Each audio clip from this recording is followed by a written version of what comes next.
Okay, I think we've probably got just about everybody here now. Um, so we'll get started. I'll apologise for any background noise you can hear. There's some roadworks going on just across the road from where I am, so that you might hear the odd background noise of a digger clunking and bleeping and what have you. So apologies for that if you can hear it. But yes, thank you for joining me for today's webinar, the official CRM for Unleashed. As some of you probably already know, we're actually owned by the same company as Unleashed, who provide your inventory solution. In actual fact, we've worked closely with Unleashed for many years and share hundreds of customers, and hence it was kind of a natural acquisition for the Access Group to buy both Unleashed and Prospect CRM companies, bring us together so that we can do more for the customer base. So I expect today's webinar to take probably about 40 minutes, something like that. But as we go through the webinar, you'll notice on the meeting control panel there's a Q&A. Please feel free to ask any questions that you've got. And I'm going to leave a bit of time at the end so that we can go through any questions that you've had. But stick them in the Q&A as they arise so that you don't forget, and we'll come to them at the end of the webinar. I should introduce myself. My name's Stuart McLaren. I've been with the Prospect Soft business for about 24, 25 years now, since we started it, in fact. And so now I work within the Access Group as a CRM expert, actually across all of the other products, specifically looking at CRM inquiries. So obviously today we're talking about Prospect CRM and Unleashed, which hopefully you'll use already. And why is it so perfect for Unleashed customers? Well, firstly, I guess, like I mentioned, we're owned by the same company, meaning that our two development teams can work closely together and ensure that things being developed in both systems fit together seamlessly. But the biggest reason is the product itself and how well that fits with the types of businesses, such as yourselves, that use Unleashed. And the focus of Prospect CRM is on real businesses and creating real profitable growth, not just any businesses, as we focus solely on wholesale manufacturing distributors selling physical products in the B2B world, business to business world.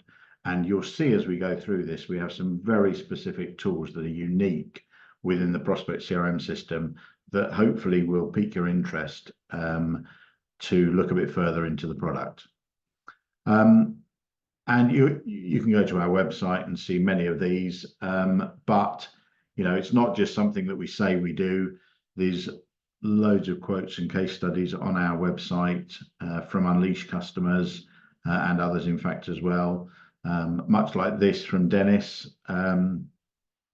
Since we started using Prospect in the last 12 months, our sales have doubled, and that's exactly the kind of results that we're aiming to get for our customers through the tools that we provide and using the data from your Unleashed system. So I'll talk a bit more about the specifics and the uniqueness of some of the tools we have in Prospect CRM, but it's worth perhaps mentioning how we compare in the market. And there are literally hundreds of CRM systems out there, and some of you may well have already looked at some of those, and some of them, and some of you might use other CRMs. The key difference really is that our CRM is built for product businesses, and there isn't another CRM that's built in that way. And if we look, just to kind of reiterate that point, I mean, you can go on, I'll talk about some of the rating sites in a second, but you can go and have a look at the reviews of Prospect, and any decent CRM should have good reviews these days, really. But the key things is when you look at who are giving those reviews, what makes up, what are the type of companies that use these systems? And in pretty much, in fact, every other CRM I've ever looked at, the types of businesses that are using those CRMs tend to be more service based. And there's some good logic and reasons behind that. Actually, service based businesses with big ticket sales that take a long time to close and then perhaps even longer to deliver were the early adopters of CRM because it made a big difference to them to have a CRM system if they're going to work on an opportunity for 6 months or a year and then close a deal that's worth, £500,000 and going to be delivered over the next 5 years.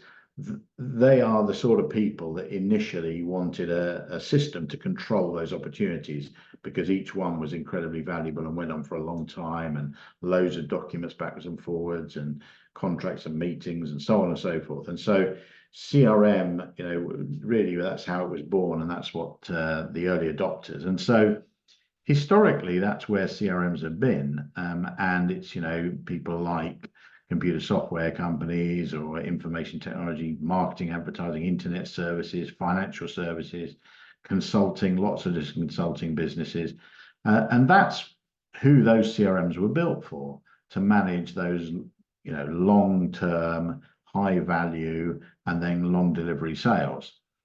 And so for businesses like yours that are much more dynamic and have a big element of repeat business, there really wasn't anything in the marketplace. And so that was why we built Prospect CRM all that time ago, and specifically aimed it at the kind of markets that you're in, but for companies that sell physical products and sell them business to business and want to do a great deal of repeat business and ongoing business and hang on to customers for ages.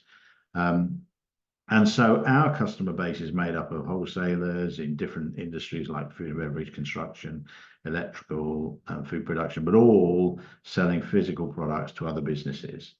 And so that's one of the key differences and why our CRM is built differently to any others. I mentioned about the review sites, and you can go and look at these reviews for yourselves. We're in most of the marketplaces as well, Xero and QuickBooks Marketplace. But yes, you can look at the Google Reviews, Capterra, G2 Marketplace, and all those sort of things. And we've also won a significant number of awards over the last few years that are not the kind of things you hear about CRM companies. So things like easiest to set up, best results, highest user adoption, users love us, most implementable, best ease of use. These are not phrases historically that have been used around CRM systems. In fact, there have been, many high profile deployments of CRM systems in big companies that have been very torturous. So, because we aim in a niche and the tools that we've got in our system are right for that niche, it actually makes the system really make sense to everyone in the business. And so that's why we're constantly rated #1 stock aware CRM for wholesalers, distributors, and manufacturers. So what are the kind of tools and how does it help a business like yours? And if we kind of go back to basics and talk about a growth formula and a growth model for a business, for a business that's selling B2B and repeat business and products and so on, the growth formula is fairly simple, I guess, where in order to grow sales, I want to add more customers, so get new customers, and then I want to create a higher customer lifetime value with my existing customers, and we'll talk a bit more about that as we get into the system. And if I'm adding more customers and creating a higher customer lifetime value, that's going to achieve sales growth. The customer lifetime value quickly is made up typically of three things, which is average order value, order frequency, and the longevity of customers, how long they stay with me. If I can improve all those three things, then I'm going to create a higher customer lifetime value that will contribute towards my sales growth. And so if we kind of look at a traditional growth model and a funnel of doing business that I'm sure you'll have all seen many times before, where, through marketing of various types, we pour more in the top of the funnel, be that e-shotting our target market, or going to a trade show or an exhibition, attracting people to our website through SEO and pay-per-click, and then having forms that they can fill out, or just cold calling, telemarketing, whatever it is, we're putting opportunities in the top of the funnel to try and get new customers. We'll qualify those, and a lot of people then call them SQL sales qualified leads at that point, where we pass them to the sales department, who are then going to sell to these customers. We've determined that they can buy from us. They are a trade customer, they're in the right market, so they can buy from us. It's a sales qualified lead, and our salespeople will do whatever's necessary in your sales processes to go through the sale. And that could be meeting with them or speaking to them on the phone. It might be sending a sample of what we do, or anything like that you currently have in your sales process. And then hopefully, having executed that process successfully, a number of those people will decide to place their first order with me. We'll close a new customer and they place their first order. And so that's the aim of the getting new business funnel, really, is to get a first order, a closed deal out of the bottom of the funnel. We should remember, however, that in a lot of businesses, and I don't, it may or may not be true for all of yours or some of yours, this exercise here, if we add up what it's cost us with the marketing, employing the salespeople, sending out samples, whatever my sales process is, if their first order is a fairly small and tentative order, that exercise there actually could be loss making. If I sell coffee beans to coffee shops, for example, it may be that I sent some samples out, I've done some advertising, and they place an order for a couple of bags of coffee. That probably is a loss-making exercise at that point. And so it's critical that I then have what's missing in a lot of systems and processes is an onboarding exercise, which makes sure that that customer comes back to me again and again and again as a repeat business buyer, that they, buy more and more coffee and end up becoming a regular customer, ordering their coffee from me every week. And then once I've onboarded them and made sure that they have become a regular customer, we can put them into what we call the flywheel of doing repeat business at the bottom, where I'm going to work on that customer lifetime value. And so we'll be looking constantly at the order frequency, the average order value, and how long I'm keeping customers for, and trying to improve all of those metrics for my ongoing customer base. And so that's really the two elements, the funnel and the flywheel, of growing my business. And to help through all of those exercises, those sort of 7 pillars, if you like, our onboarding people, if you were to go ahead with a Prospect CRM system, will take you through this growth playbook. And so we've got the 7 pillars here. So we've got the funnel here: attract, sell, and close. And then we've got onboard, average order value, order frequency, and retention. And these boxes, I won't go through them all, obviously, are all things that you can configure in our CRM system to help you with each one of these elements of your business. And so at the bottom here are things that you definitely would do because they're quick and easy, low investment, and fast return on that investment. And then as you go up, there's a bit more planning, configuration, and longer payback, but things that are definitely worth doing. And so our onboarding team will go through that with you. Thankfully, if you wanted to try and get a feel for how your business is doing with those 7 sort of pillars, on our website, with the address at the bottom of the screen there, you can take a scorecard, and it'll cover those elements of the business. And so it asks you various questions about what you currently do in your business. And if you go through this and answer honestly, it should show you where the most gain can be made in those 7 pillars, where you should perhaps start because you've got the most benefit to come. And so I'd encourage you, whether you take a system with us or a free trial even later on, I'd encourage you to do that scorecard process You get the results yourself. There's no cost to it, or there's no necessity to take a free trial of the software or anything. You can just literally go to that web address and do the scorecard and get your results just for interest's sake on your own business. Back in the growth playbook, you might, if I just go back up one, you might have noticed that we mention RFM in several places. And some of you may have heard of RFM. It's not our invention, but RFM stands for recency, frequency, and monetary value.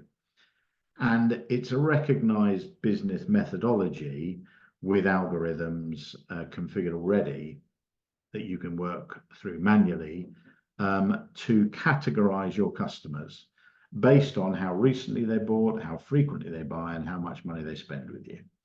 And so we've taken those algorithms and embedded them within the CRM.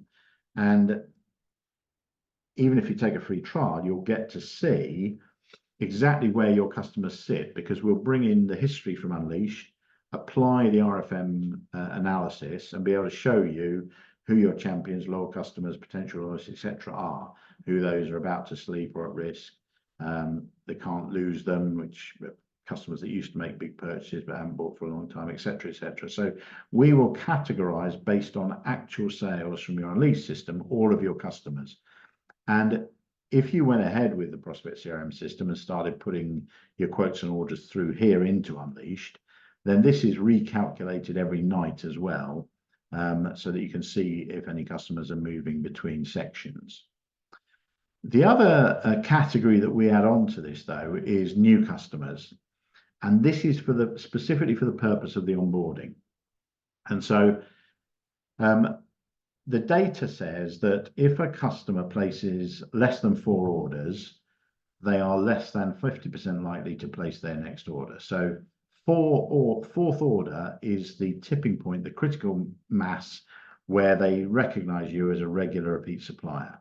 And so we hold any customers in new customer section until they've placed their 4th order, so that you can give them a bit of extra love, special offers, keep the account manager in touch with them, and make sure that we get them over that tipping point. And then they'll move into whichever category they suit based on those 4 orders, and so on and so forth. And there's a lot more information on the web in general about RFM. As I say, it's not our invention, and quite a little bit more on our website as well. So I mentioned that we're integrated to Unleashed, and it's actually very deep integration, and I'll show you some of it in a second, and it's two-way. And as I mentioned, the development teams work together to make sure that this works seamlessly. So we bring in from Unleashed all of your currencies and settings, all your tax settings and warehouses, all the customers with those settings against them, and the suppliers, your full product and inventory list with price lists and stock availability and so on, and all of your orders, invoices, and credits for each customer. And then, because you would typically start with marketing records in the CRM, you can create new customers when they first buy from you into Unleashed from the CRM system, but you can quote them from your product file and your pricing lists without having to create them in Unleashed. You only create them when they place an order. We can actually create new products. So if you sell from a big catalog, but only put the products in Unleashed when you sell them, you can create them in the CRM for quoting purposes and only push them through to Unleashed when you sell them. We do quotes that you can turn into new orders, and you can pick the status that you push the order through to Unleashed at. And we do a whole load of sales analysis for sales and marketing purposes. Obviously, you've got all sorts of business intelligence products in Unleashed for other purposes typically, but for marketing purposes and sales purposes, we've got a whole load of reports and business intelligence that you can use. So let's jump into the system and have a quick look through the system and the kind of thing that you'll get. So this is kind of my main dashboard. Typically, it's the account manager dashboard. And you can see front and center, we've got that RFM analysis. So I've got that hanging in there. There we go. Yeah, I can see how many champions log us. This data, I should say, is Pretend Data. It's a company that some of you might be familiar with because we share it as a demo company with the Unleashed team. It's a company called That's My Jam that sell jam and jam making equipment to shops and restaurants and so on and so forth, and Mary Berry and Jamie Oliver and all those sort of things. And the Great British Bake Off, I noticed, had appeared in there recently. So I don't have full control of this data, and you can see that somebody in September decided to put through £100 million order. And so there are other elements here in this graph. It's just that you can't see them because we've got £100 million order. So apologies for that. Yeah, went through last month. I guess somebody was asking how big an order you could put through. Anyway, so we've got here the RFM analysis, which of my customers, like I'll click into some of these later. We then also use a little bit of AI to do some calculation on missing orders. So this is saying, it's looking at every customer and saying, what is the average time between orders when they place an order? What's the longest time they've taken and what's the shortest time they've taken?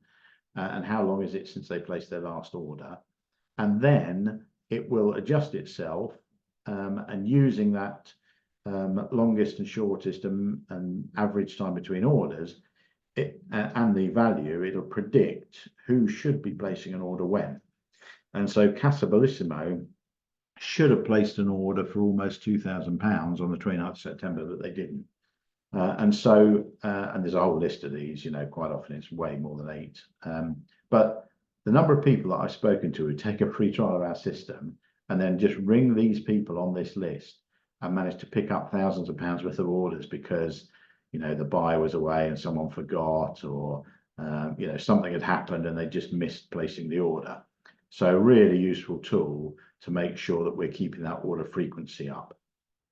Then we've got a customer trend analysis here that's saying which of my customers, and this is a rolling year on year, so 365 days back from today compared to the same period previous 365 days, and it'll roll forward a day tomorrow. So year on year, which of my customers are spending more, growing their spend with me and by how much, which ones are spending about the same, and which ones are spending less. And you can expand this and see, and the top one, so there was that £100 million order, good old Mary Berry, she spent a fair bit more than last time, obviously. But it's kind of as you get further down this list that it becomes more interesting to the account managers, particularly with the declining ones, So why are these people, have we lost this customer or are they just not placed an order? Why are these spending a bit less and so on? But again, a really useful tool to try and make sure that we're not, when we're a leaky bucket and we're losing customers. Then needs engagement is a really powerful tool because you can categorize your customers, whether it be kind of 1 to 10, where 1 is a very important customer and 10 isn't, or whether it be gold, silver, and bronze, or platinum, gold, silver, and bronze. However you categorize your customers, you can then set for those categories how often we should be making a meaningful engagement with them. And so for a platinum customer, it might be I should speak to them every 2 weeks minimum. For a bronze customer, once every 6 months is fine, etc. And so the system looks at when there has been a meaningful engagement, and you determine what a meaningful engagement is. So, perhaps sending an email isn't a meaningful engagement because I don't know they read it. Speaking to them is, meeting with them is, receiving an email is, perhaps receiving an order is, or maybe not. But you can determine the different types of interaction that are meaningful engagement. And this will keep you a list of people who have fallen outside of the time that you set for meaningful engagements. And so this incidentally can be split by account managers. So as an account manager, I can just look at my own customers on this whole dashboard and it'll tell me who I should be speaking to that I've missed on, who's spending less than they were, and who's missing an order that they should have placed. We have a full service ticketing system. So for returns or like this damages on delivery, those sort of things, you can run a service desk with service ticketing. This gives me an idea of what's happening on the new sales side, so that what deals will be closed or lost, and then the picture on turnover. So let's jump into, let's look at loyal customers. In fact, we'll go to Casa Bellissimo because we know they should have placed an order. But I've got some information here. They last ordered 16 days ago. They've placed 321 orders with me, and they first ordered from me in 2019. So they're a pretty good customer. In fact, their turnover is growing with me. So they're spending more than they did the previous year. But it tells me here they should have ordered by now. We knew that anyway. So I've got various analysis, small retailer, the account manager, which sector they're in, and you can turn on or off any of these fields, and they're drop downs. So you can, on any of these drop downs, you can configure them to suit the types of business or values in these drop downs that you want. I've got their turnover. We can add search terms if they had a weird name that will then bring them up if I do a search. If it was a division of my own company, or if it was my Amazon store or something, I could exclude them from the customer lifetime value tools, and they wouldn't then contribute to that dashboard we were looking at. So a lot of people, for example, would take their Amazon store out of that because that would probably end up being a champion customer and move everybody else down a grade. I'll come back to the Magic Matrix. And we've got an activity feed here of what's been going on, orders or conversations, and a summary of them. I know where they are, and we're linked to Google Maps, so you can go and get directions to go and see them. Lovely day out in Rome, perhaps. I've got a list of contacts that we will sync with Unleashed. That's a two-way sync, as is the details of the company. We'll come back to opportunities, problems, quotes, and orders. I've got a link directly to the Unleashed account. So I can open this account in Unleashed if I want to see some details of what's going on in Unleashed. We can also link to a secondary link to your back office system. So if you use Xero, and we'll show you the age receivables, and you can switch between outstanding and all invoices. But then we've got a full list of the transactions that have gone on. So these are line items that they've ordered on an order. And so there's several items there on a single order, but I give you the details of the items they ordered, whether it's ordered, delivered, or invoiced. And so we can see this was part delivered. And then we do some, and so you can do some stuff with this, have they ever bought an automatic jam and jelly maker? If I just search for automatic, it'll tell me all of those that they've bought. So you can do a bit of work with this and see what they've bought, by looking into the detail quite quickly. But we also do some analysis, which is probably different to what you see in Unleashed. So this is their turnover on invoice by month, and this is the orders they've placed by month. And if I do a see more, it'll give me a more traditional list of the orders and the values and their reference number when they placed it and so on. But we also look at what are they buying from me.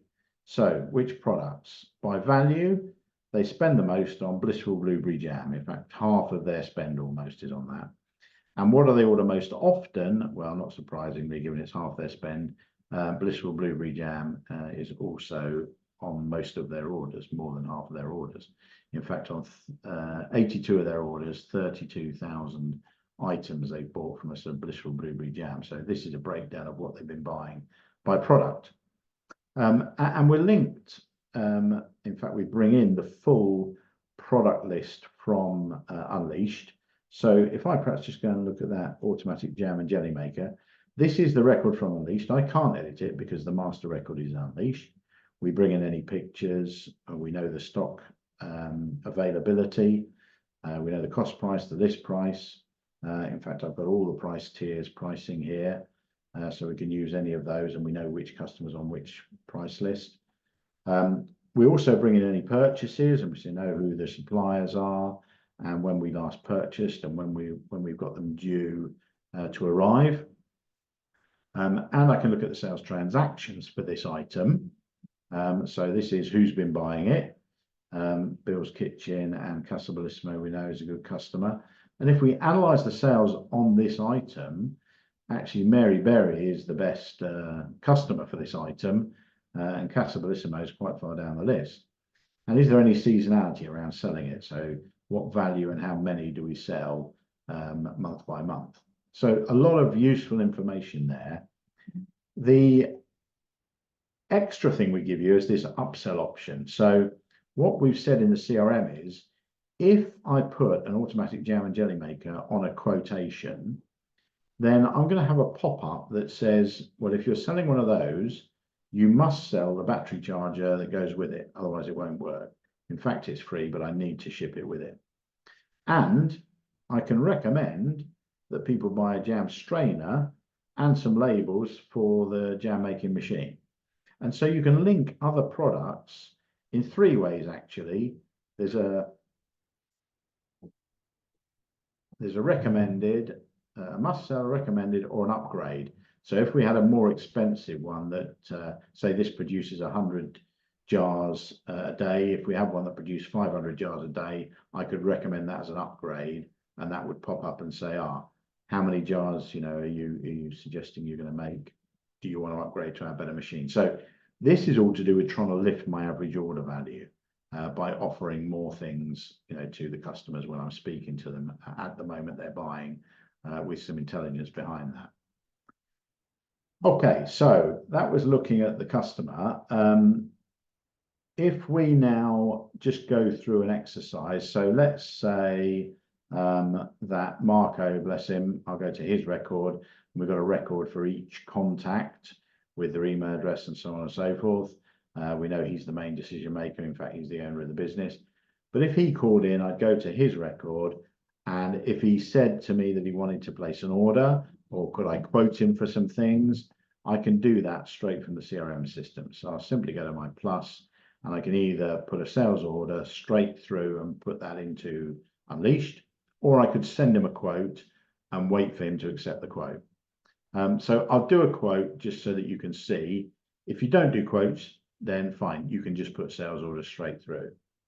But let's do a new quotation, and let's say it's a new stock order that he's after. We're not going to copy another quote. The euro value is already set. It's a respend because he's an existing customer. We know he's off the retail price tier.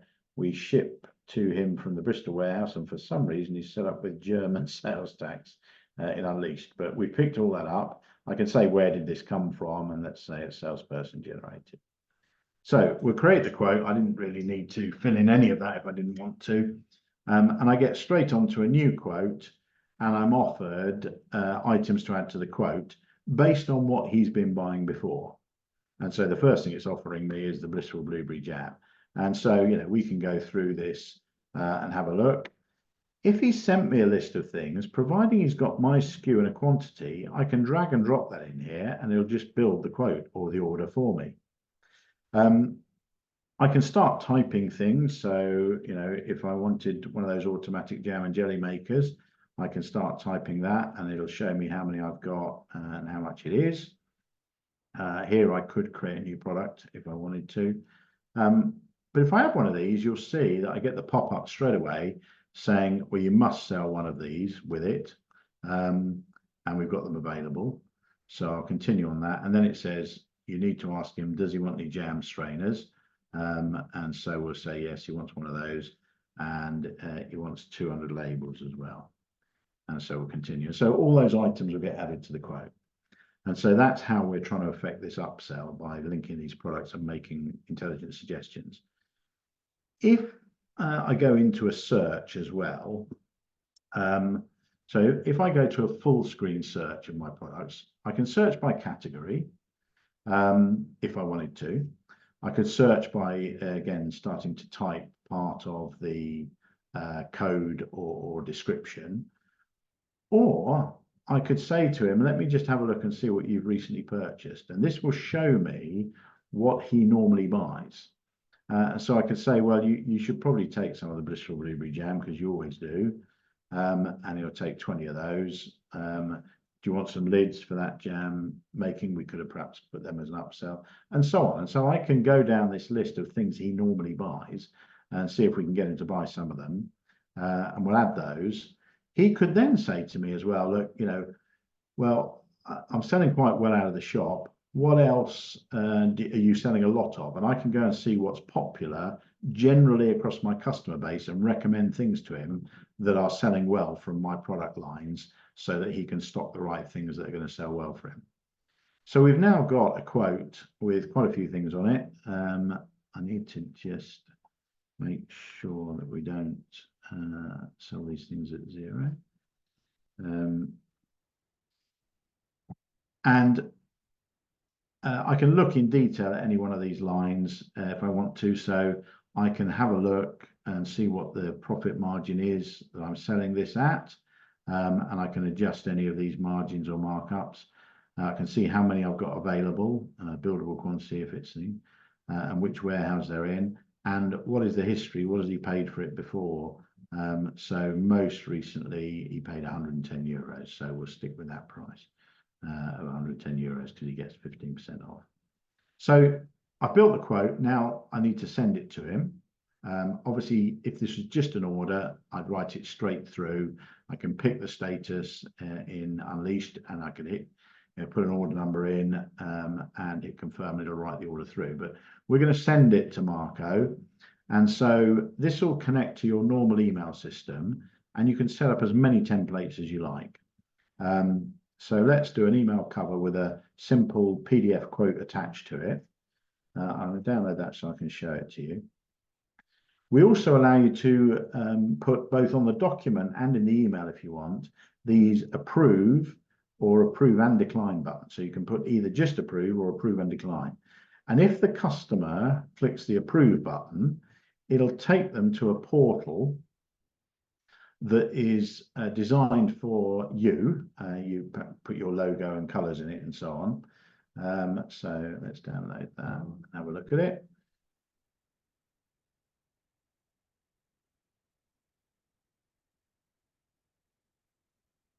So here's our quote. In fact, on this template, we're putting pictures in. You don't have to.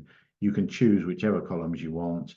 You can actually group things together. So I could have grouped everything for the jelly maker together and called that, machinery, and then put, accessories in a separate group with subtotals. So there's almost infinite configurability on this, the style of table, the colors, and so on and so forth.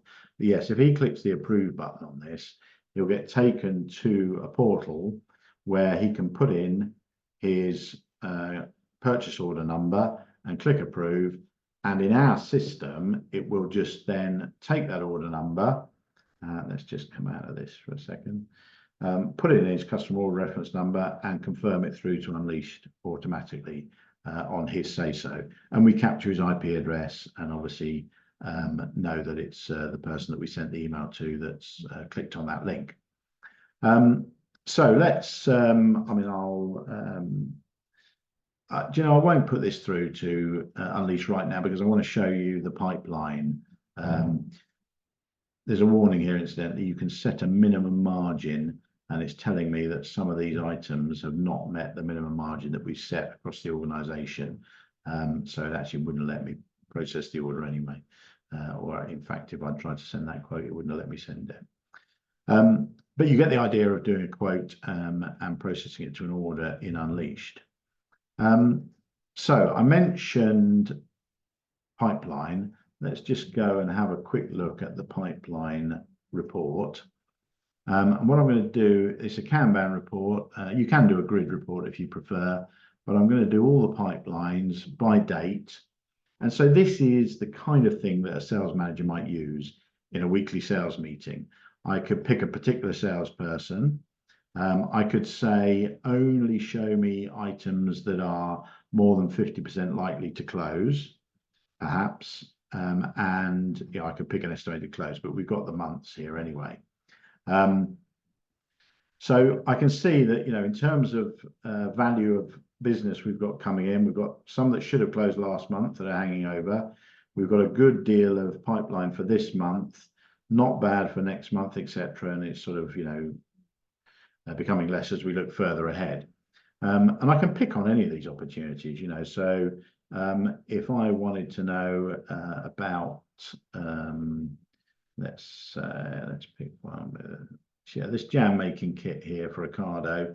If I click on it, it'll take me to the opportunity, the quote in this case, show me what's on it, and I can look at any details that have gone on, any notes or documents that have been sent on that quote, and where we are with it. So I can kind of go around the table in the sales meeting asking what's happening, with each of these opportunities. And if when I'm speaking to someone perhaps about this idea here, and they say, well, yeah, sorry, that's actually been moved to December now, I can pick it up and ask when in December and just move it to December, and it'll shift it and it'll change all the data behind on the opportunity itself as well. So a lot of control here in terms of sales and pipeline reporting. So the final thing I'm going to show you is our Magic Matrix, which is a Harvard Business School idea for product-based companies. And what it's saying is, for initially for my categories of products from Unleashed, you can reconfigure those if they're not right for this exercise. This is showing, how deep am I selling them into my customer base. So I've got here I've got 14 customers that have bought multi-packs. I'm not working on any opportunities. I've got 16 who are aware, 7 who are unaware in my customer base. And if I open the Magic Matrix itself, it gives me a better idea, because these are my customers, and depending on the color of the dot, it tells me what's happening. So for Cafe Bellissimo, he's bought finished jam. We're working on opportunity for limited jam flavors. And if I click on the blue dot, it'll tell me what the opportunity is. It's a potential new customer, and it came from follow-up cold calling that we did. We've made him aware of merchandising that we sell, and that was on the same marketing campaign of follow-up cold call that we made him aware that we can do some merchandising equipment for him. And if I go to a green one, it'll show me the sales of the multi-packs that we had. So a real good control again for account managers, and you can split this down again by account manager to see where the gaps are, and try and increase that average order value by pushing products. And actually on each customer, if I go back to Casa Bellissimo and we look at the analysis, when I'm running through, what they are and aren't doing, at the bottom here, it tells me there's nothing actually that he's unaware of. We've made him aware of jam jar, special packaging and merchandise, but he hasn't bought or had a quote for any of those yet. We've quoted him and working on opportunity with the limited jam flavors, and he has bought from all these categories. So I know these are the things I want to work on, and I want to make sure he continues buying from those. But it's all about the business growth, really, and hopefully I've made that clear. That these are tools that you just won't see anywhere else, that will help you sell more to your existing customers, both through increasing the average order values, increasing the order frequency, and hanging on to customers for longer by giving them much better service. So let's leave it there perhaps, and because I'm conscious I've overrun a bit. I noticed that Daniel, you've got your hand up. I don't know if there was a question you could put in the Q&A that you had. I've got one other question in here actually asking about integration to email. I mentioned quickly that when you send an email, it will go from your normal email account.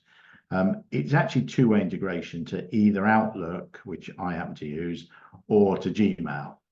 And so when you receive an email, you can put that straight in the CRM if you want to. There is a generic CRM email box that will automatically store it. But if I do a save to CRM on any email, it will look up and it knows that this is from Michelle at the reception of the building we used to use, and offers me a couple of other things. And if I say, yeah, I want to store it against Michelle, it will go in and save that email against Michelle in the CRM system so that everybody can now see it. And it does exactly the same for Gmail. We also link for our tasks to Outlook Calendar, and so you get a full view of the Outlook Calendar from within the CRM system. and then you can manage your own tasks and other people's tasks in the CRM. Okay, so thank you for your attendance, and I hope you found that useful. The final thing I'll just share quickly with you is kind of next steps, which hopefully I've shown you enough to encourage you to take a free trial. And if you just go to our website, it's on the home page there to take a free trial.